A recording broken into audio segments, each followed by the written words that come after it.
안녕하세요. 정윤석 변호사입니다. 오늘은 그 수사기관으로부터 그 피의자 신문이 있다면서 출석 요구를 받았을 경우에 어떻게 하면 변호인의 조력을 제대로 그 활용을 해서 나의 어떤 방어권, 피의자로서의 방어권을 행사를 해서 내가 혐의 없음 처분으로 나아가서 어떤 그 사법적인 형사 사법적인 판단에서 자유로워서 나의 어떤 결백을 주장할 수 있는지에 대해서 말씀을 드려보도록 하겠습니다.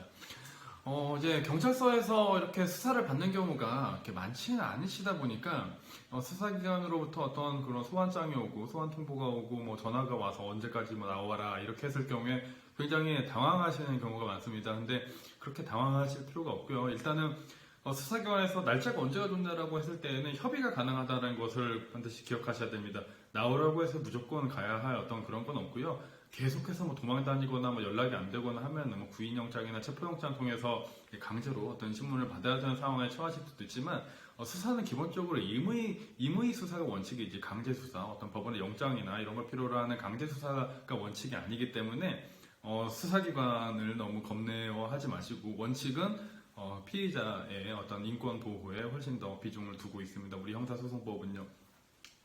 그렇다면 이제 본인께서 그 피의자 혹은 뭐 피고소인 혹은 참고인 신문으로 조사를 받는다라고 하실 때 굉장히 이제 뭐 예측이 안 되는 상황이 많습니다. 뭐 참고인 신분으로 갔는데 갑자기 피의자 신분으로 전환돼가지고 갑자기 긴급 체포가 될 수도 있는 것이고 뭐 피의자 신분인 거를 알고는 갔는데 내가 전혀 예상하지 못한 질문을 계속 질문 세례를 받아가지고 내가 이제 그 분위기에 말리고 뭐 유도신문이나 어떤 다그치거나 이런 어떤 조금 살짝 강박적인 어떤 그런 분위기 또 굉장히 엄한 그 고압적인 분위기에 이제 조금 그 짓눌려가지고 이제 수사관의 어떤 그 페이스에 따라서 내가 정말 그렇게 생각은 안 하는데 그럴 수도 있겠다라는 생각을 마치 사실이냐 잘못 진술을 해가지고 그것이 굉장히 불리한 증거가 돼서 뭐 그게 최소한 약식으로라도 기소가 돼가지고 뭐 벌금형이 나오거나 이런 이제 불리한 상황에 이제 빠지게 되는 수가 있을 수가 있거든요.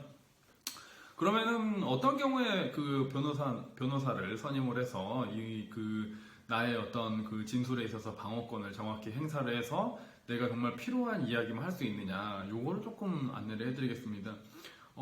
이제 뭐 내가 뭐 어떤 피의 사실이 있는 거예요. 어떤 범죄 행위를 저질렀어요. 뭐 가령 뭐 남의 물건을 뭐 훔쳤다거나 누구와 폭행을 했다거나 누구와 명예훼손을 했다거나 어떤 뭐 재물이나 어떤 이런 것들에 대해서 횡령이나 어떤 뭐 사기를 재산상 이익을 올리면서 사기를 저질렀다 혹은 뭐 도박을 벌렸다 여러 가지 이제 피의 사실이 있을 수가 있는데 여기에 대해서 내가 스스로 좀 그 범죄 사실을 정말로 저지른 점이 있고 저지르지 않은 점이 있을 거잖아요. 그러면은 변호인이 정말 이 바운더리를 잘 정해줘야 되는 겁니다. 내가 자백할 수 있는 부분만큼만 자백을 하고 내가 하지 않은 거에 대해서는 적극적으로 방어를 해야 되는 것이죠. 특히 어떤 고의, 특히나 이제 뭐 그 혐의 없음 내지는 이제 무죄를 다투는 경우에 있어서는 이 고의의 입증에 있어서 수사기관의 고의의 입증 활동을 막아내기 위한 그런 논리의 개발 및 증거 자료의 현출, 발굴이 굉장히 이제 좀 중요해지는 것이거든요. 그렇기 때문에 최초의 증거 자료의 수집이라고 할 수 있는 이 수사기관의 그 피고소인이나 뭐 피의자, 참고인 신문이 있을 경우에 그것부터 이제 진술 조서에 남겨 있는 내 진술이 뭐 자백으로 이어질 수 있고 나중에 어떤 고의를 추정할 수 있는 자료가 돼버릴 수 있기 때문에 굉장히 그 최초의 진술에 있어서의 발언을 굉장히 변호인과 잘 상의를 해서 나아가야 합니다.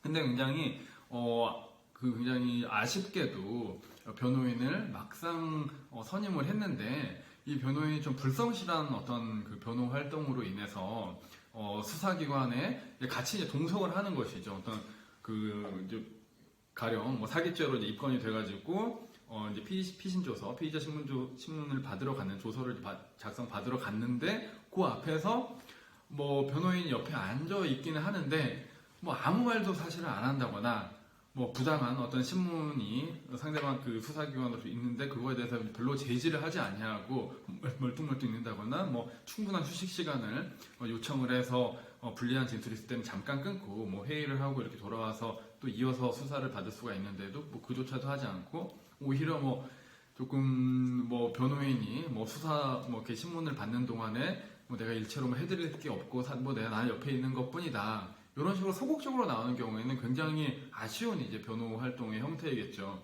제가 생각하는 이 변호인으로서 이 피의자 내지는 참고인의 어떤 그 신문이 있을 경우에 어떻게 하는 것이 가장 정석적으로 이 피의자 등을 위한 변호 활동인 것인지에 대해서 좀 짚어드리도록 하겠습니다. 우선 이 변호인으로 선임된 변호사는 이 상대방의 고소장에 대해서, 즉 고소인 내지 고발이 있는 고소장 내지는 고발장에 대해서 정보공개 청구를 수사기관을 경찰서 내지는 검찰에 함으로써 고소장을 일단 열람을 해볼 수가 있는 그 권한이 있어요.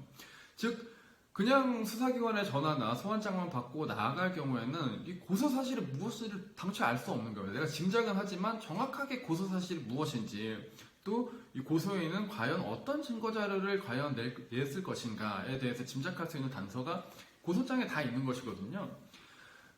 근데 거기에 뭐 내 범죄 피해액이나 뭐 나의 어떤 범행 방법이나 범행 일시나 범행 횟수 이런 것들이 고소장에 다 있는데 그걸 못 보고 들어가는 것은 진짜 그 상대의 패를 전혀 모르고 들어가는 것이죠. 근데 이제 변호인이 있는 순간 고소장을, 물론 이제 피의자 본인도 스스로도 할 수 있지만 그 권리의 어떤 실행 속도나 이런 거에 있어서 조금 더 재빠르게 하기는 어렵기 때문에 변호인을 통해서 고소장을 미리 정보공개 청구를 해서 열람을 받아서 어떤 내용으로 내가 지금 어떤 고소사실에 의해서 지금 피의자로서 혹은 참고인으로서 조사를 받고 있는지 알고 들어간다는 겁니다. 예, 그게 이제 첫 번째인 것이죠. 즉 고소장을 통해서 내 혐의 사실, 피의 사실에 대해서 파악을 하고, 그렇다면 두 번째가 바로 이제 연결되는 겁니다. 그러면은 피의자 신문 조서, 이 신문 기일, 조사 기일에 예상 질문을 다 예상을 해볼 수가 있는 겁니다. 왜냐하면 고소 사실에 대해서 수사관은 이제 물어볼 것이거든요. 정말 이 사실 정말 맞냐? 이때 당신의 어떤 의사가 어땠냐? 고의가 어땠냐? 이런 어떤 그 범행의 그 구체적인 내용에 대해서 다 물어볼 것이거든요.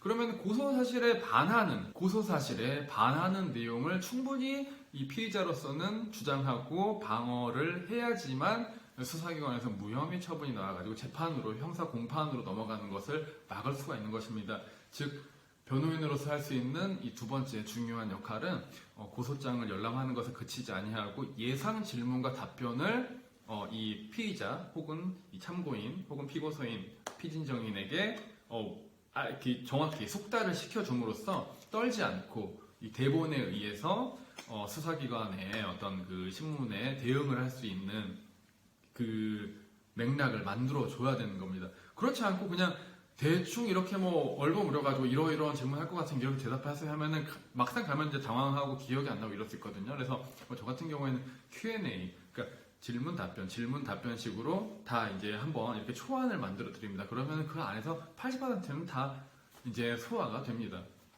나머지 이제 10%, 20% 어떤 불치의 답변이 있는 거에 대해서는 이제 그것이 불리한 어떤 그 질문의 내용이다. 이랬을 경우에는 기억이 나지 않는다라거나 아니면은 변호인과 상의한 후에 의견을 정리하여 차회에 진술하도록 하겠습니다라거나 뭐 의견서 진술하도록 하겠습니다. 이런 식으로 또 이제 아직 정리되지 않은 입장에 대해서 일단 유보해 둘 수도 있는 것이거든요. 이제 그런 이제 노하우가 필요하다는 겁니다. 자, 그러면은 마지막으로 변호인은 또 어떤 조력을 해드릴 수가 있을까요? 단지 그 피의자 신문 그 조사 기일에서만 잘하는 게 끝나는 것이 아닙니다. 왜냐하면 수사기관은 그걸 바탕으로 또 추가적인 조사를 할 것이거든요.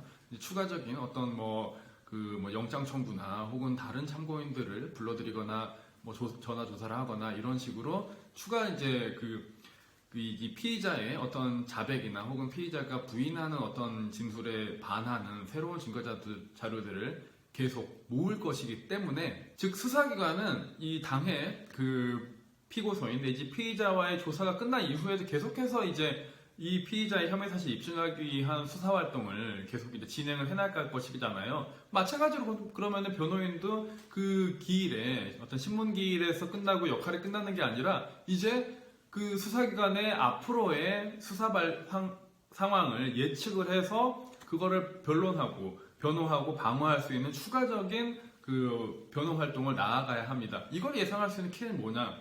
피의자 신문 조서를 열람하는 겁니다. 자 보세요. 고소장을 처음에 열람을 해서 수사기관이 무엇을 질문할 것인지, 어떤 내용에 대해서 신문할 것인지 예상할 수 있기 때문에 예상 답변을 할 수가 있었잖아요. 근데 거기서 다 걸리지는 않기 때문에, 또 거기에 대해서 정확하게 항상 피의자분들이 대답하지 않기 때문에, 실제로 대답한 피의자 신문 그 조서를 또 그거에 대해서 또 정보공개 청구를 또 하는 겁니다. 그러면은 내가 어떻게 얘기를 했는지, 물론 이제 그 기일 당시에도 이 조서를 열람해가지고 고칠 수는 있긴 하지만, 실제로 이제 그거를 이제 또 받아가지고 내가 차분하게 이제 뭐 적게는 5페이지, 뭐 많게는 뭐 20페이지 이거를 이렇게 한 장 한 장 넘겨가면서, 그러면은 과연 수사기관의 입장에서 이 조서가 꾸려진 이후에 이제 부족한 어떤 그 피의 사실 입증 활동을 위해서 수사기관이 어디로 나갈 것이냐, 어떤 보강 증거를 찾아서 나갈 것이냐가 이제 보이는 거거든요. 그러면은 역시 그거에 대해서 방어할 수 있는 이제 변호 활동을 이제 대응을 할 수가 있는 것입니다. 그렇게 이제 대응을 하면 이제 무엇을 해야 될까요? 그렇게 대응을 한다라는 것은 수사기관에 증거 자료를 제출하는 활동인 것입니다. 수사기관이 스스로 자기들이 이제 수사 활동을 통해서 증거를 모으듯이 변호인으로서는 그것에 반하는 우리 그 피의자 내지는 어떤 피고 소인에게 유리한 증거를 발굴해서 제출해야 되는데, 증거만 그냥 냅다 바치면은 올리면은 수사기관 입장에서 이게 무슨 내용인지 알 수가 없잖아요. 그렇기 때문에 의견서를 올려야 됩니다. 즉 피의자 신문조서의 내용을 바탕으로 해가지고 거기서 유리하게 뽑아져 나온 내용을 조금 더 강조를 하고, 그 피신조서에서 불리하게 나타난 내용에 대해서는 이제 변호인, 뭐 저 같은 변호인이 이제 책상에서 리서치를 하고, 또 이 피의자나 이 참고인과 충분한 전화 통화나 어떤 대면을 해가지고 그 수사기관의 입증 활동을 방해할 수 있는, 내 혐의를 벗어날 수 있는 유리한 사실을 발굴해가지고 이제 그 의견서에다가 다 녹여내는 것이죠. 즉 의견서를, 변호인 의견서 제출 활동이 변호 활동의 사실은 꽃입니다. 왜냐하면 그 내용이 결국엔 서면 문서가 돼가지고 나중에 최종 재판까지 올라갈 수가 있는 것이거든요. 거기에 이제 뭐 거기서 이제 검사가 그 변호인의 어떤 그 변호인 의견서를 보면서 법리적으로 이게 과연 그 유죄 취지로 입증 가능한 활동인 것인지, 혹은 법리에 반해서 무죄로 봐야 되는 것인지, 뭐 증거 불충분에 해당하는 것인지, 아니면 아예 죄에 해당하지 않는 구성요건 해당성 자체가 없는 것인지에 대해서 검사도 판단하고, 또 그 이전 수사기관도 판단해서 그 기소를 포기할 수도 있는 것이거든요. 그래서 변호인 의견서는 처음에 고소장, 그리고 피의자 신문조서에 나타난 내용, 또 그 밖에 거기에 산출되지 않은 나머지 증거들에 대한 것을 모두 모아가지고 그 의견서를 이렇게 뭐 10수여 장을 만들어가지고 제출하는 것입니다. 그러면 거기에 모든 엑기스가 다 들어있는 것이죠. 변호 활동으로서의 엑기스가. 그걸 통해가지고 이제 수사기관이 열람을 하고 내용을 이해를 하고 한 다음에 자신의 어떤 그 혐의를 입증해야 되겠다는 자신의 논리와 이제 싸우는 겁니다, 수사기관은. 그래서 이제 그걸 종합해서 기소 의견으로 송치를 할지 불기소 의견으로 송치를 할지를 이제 결정하게 되는 것이죠. 근데 만약에 그게 없다라고 만약에 봐보세요.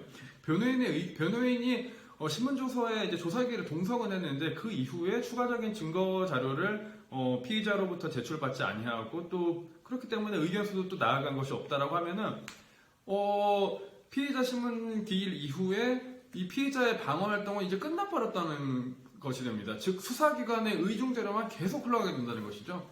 이 보세요. 수사관은 고소장을 받잖아요. 그러면 피해자에게 불리한 내용밖에 없습니다. 고소장 내용. 그 다음에 그 내용을 가지고 피고소인이나 피의자를 신문했기 때문에 역시나 불리한 내용을 많이 물어봤을 거예요. 혐의 사실을 입증해야 되기 때문에. 그런 상황에서 변호인이나 피의자가 아무런 그 의견서나 뭐 자기에게 유리한 그 피의 사실에 반하는 유리한 증거들을 제출 안 했다 하면은 고소장에 있는 고소 사실과 수사기관이 탐지한 어떤 자료들, 발굴한 자료들만 가지고 결론이 나버릴 수가 있다는 거죠. 그러면 이제 기소로 올라가 버릴 수가 있는데, 이렇게 되면 이제 굉장히 이제 재판에서 그러면 유죄 무죄를 다퉈야 되는 것이고, 혹은 자백으로 통해 가지고 양형만의 주장을 해야 되는, 굉장히 이제 선택의 여지가 거의 없는 상황에 빠지게 되는 것입니다.